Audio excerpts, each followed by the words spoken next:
It is a beautiful day to talk some video games. Welcome back to the Odyssey. You are here. You have made it.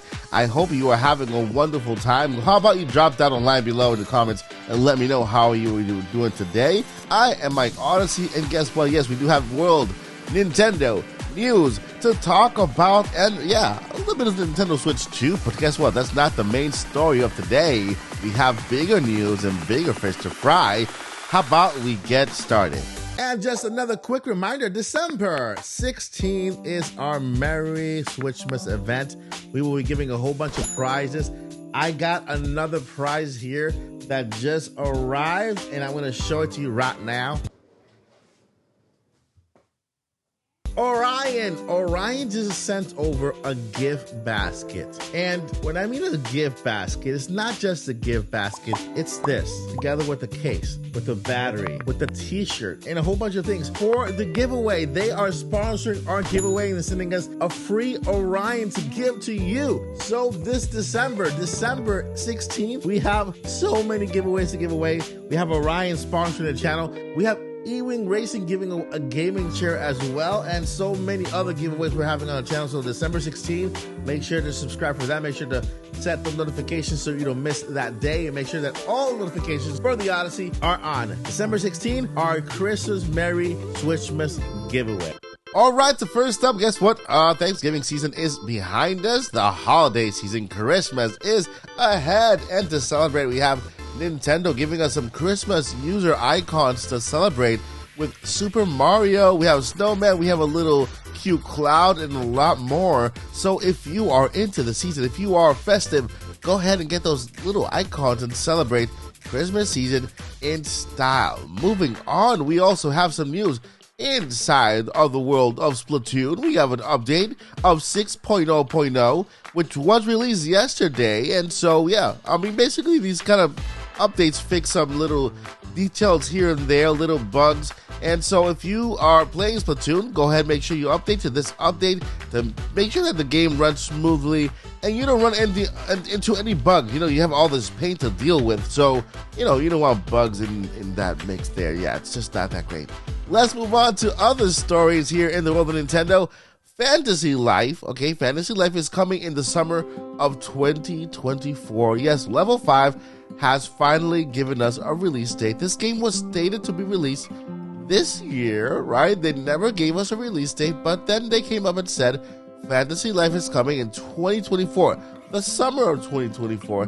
This has led a lot of people to believe on X or Twitter or everywhere else, wait a minute, did they just issue the Nintendo Switch 2 release date? Well, my friends, the answer is a big, resounding no. They did not hint at no Nintendo Switch 2 release dates. They basically just announced the game to be delayed towards the summer just because they want to make sure the game is well and polished.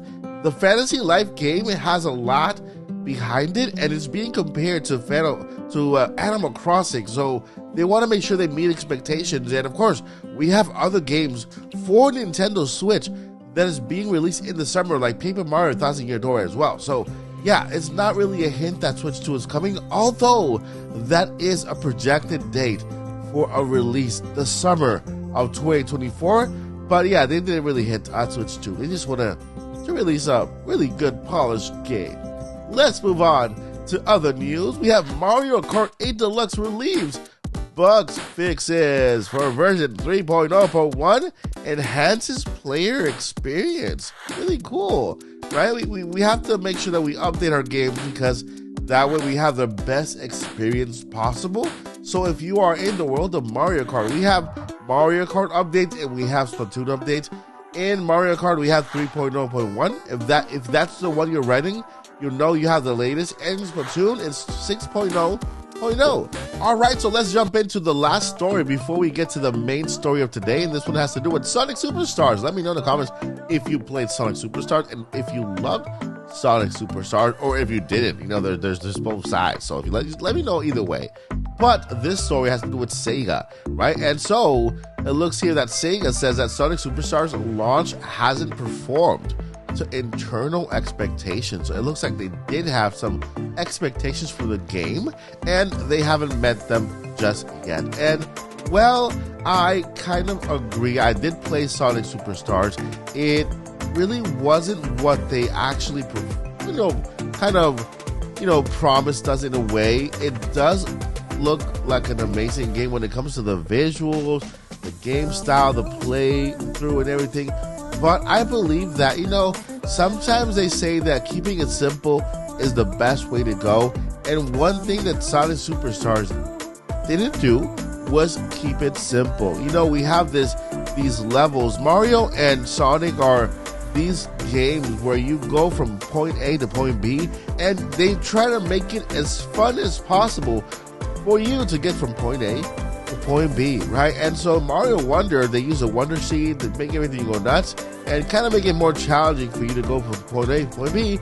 And well, Sonic, they were trying to go back into the retro style of point A to point B and make it as fun as possible. But I believe that between point A and point B, there was just way too much going on. There was just little areas to go into, and they tried to pack way too much into a level instead of just keeping it simple and fun. The fun part is the most important part of it, and I think that a lot of people out there, there's people who really did have fun with the game, but a lot of the majority of the consensus that I've heard was that, yeah, they made it way too complicated, packed too much into a level. And so I hope that they can learn from this, move forward, and give us a better Sonic Superstars, maybe 2 later on. All right, let me know what you guys think. Do you agree with those little statements there when it comes to Sonic Superstars?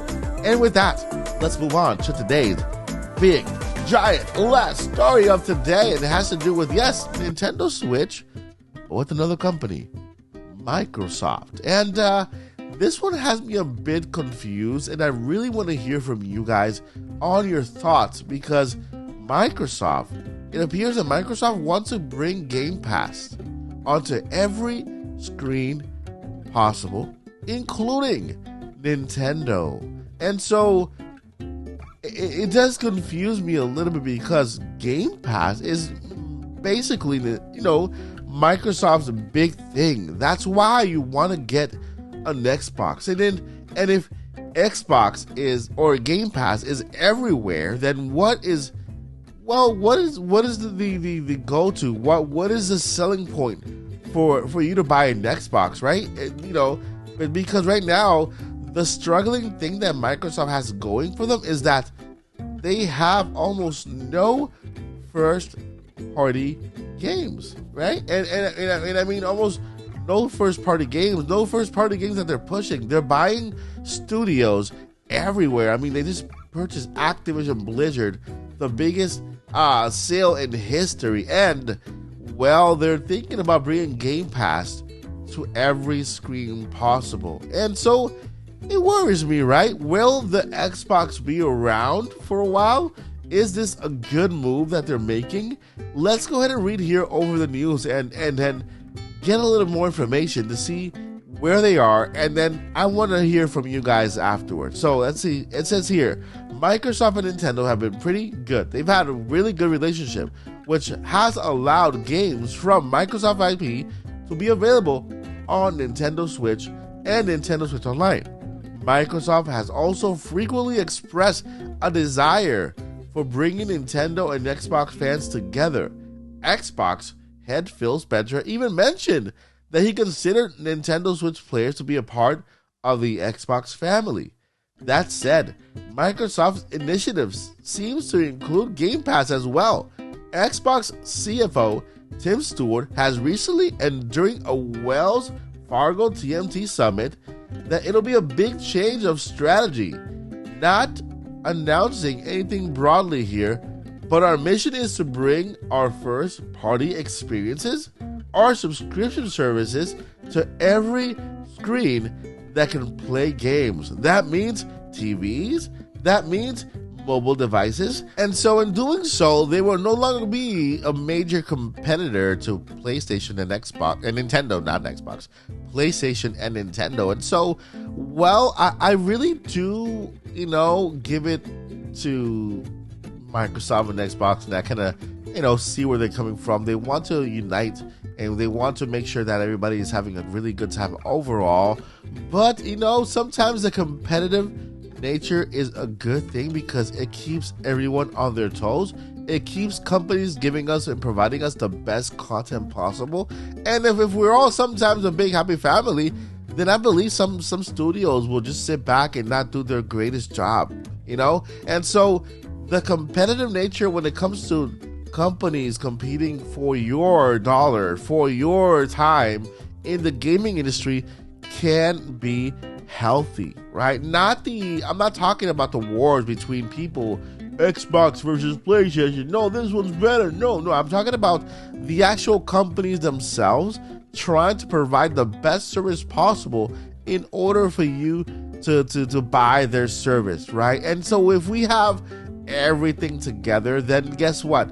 They will not work as hard as they can to provide you the very best service because they already have your services. There's only going to be their one service all across the board, and that's just about it.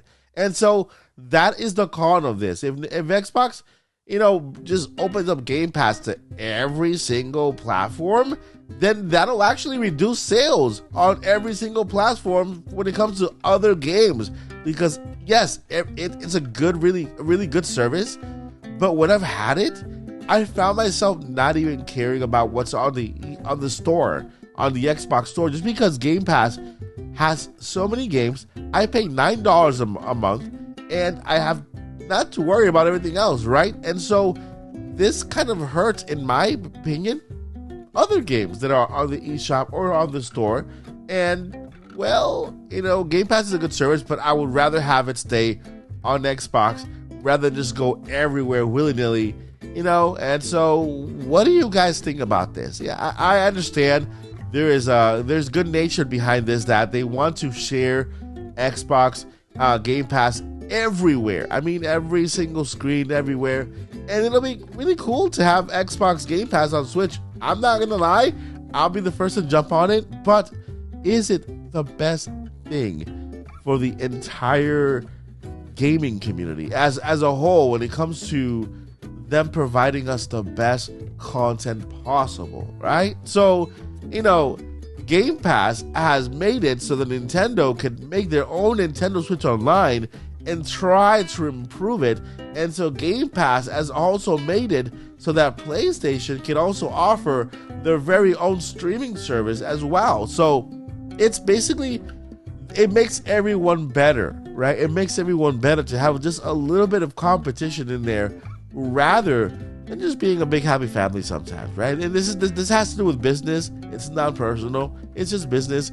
And I want to know again what you guys think below in the comments. Do you agree with me, or do you feel like this would be a good move to have Xbox Game Pass all cross platforms, mobile phones, and everything in between? And which by the way, it would remove the you wanting to buy an Xbox, because this particular feature is just everywhere. You don't need an Xbox for that. So, all right, my friends, that is it. We're here. We're at the end of the video. I thank you so much for being here.